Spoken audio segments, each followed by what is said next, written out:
राज्यात पावसाचा जोर ओसरणार. पालघर, ठाणे, मुंबई, रायगड, रत्नागिरी, नाशिक, पुणे, साताऱ्याला आज येलो अलर्ट तर काही ठिकाणी मुसळधार पावसाचा अंदाज.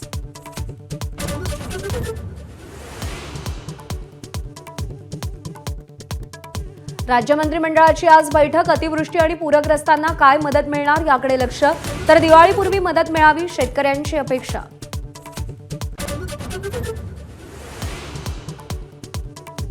निवडणुका असत्या तर पैशांचा पूर आला असता. नुकसान भरपाईवरून आदित्य ठाकरेंचा सरकारवर निशाणा. तर महाराष्ट्रावर आभाळ फाटलं. खजिन्याची खिडकी उघडा. दैनिक सामनातून मागणी.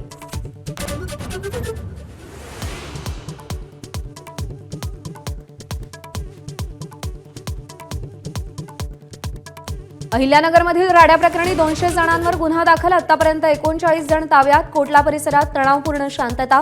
राज्य राखीव दलाच्या 3 तुकड्या तैनात.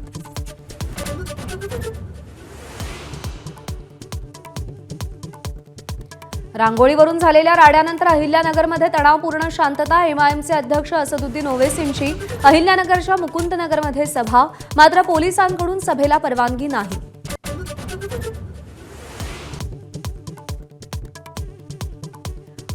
आयटीआय पॉलिटेक्निकमध्ये लवकरच शॉर्ट टर्म कोर्सेस सुरू होणार. विद्यार्थ्यांसाठी रोजगारक्षम अभ्यासक्रमाची घोषणा.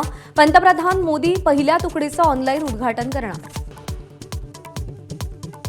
आशिया चषक जिंकल्यानंतर चॅम्पियन्स मायदेशी परतले. कर्णधार सूर्यकुमारचं मुंबईत, तिलक वर्माचं हैदराबाद, अक्षर पटेल आणि कुलदीप यादवचं अहमदाबादमध्ये भव्य स्वागत. महिलांच्या वन डे वर्ल्ड कपला आजपासून सुरुवात. गुवाहाटीमध्ये पहिल्याच सामन्यात यजमान भारताची श्रीलंकेविरुद्ध गाठ. ऑस्ट्रेलियासोबत भारत विजेतेपदाचा प्रबळ दावेदार. एबीपी माझा, उघडा डोळे बघा नीट.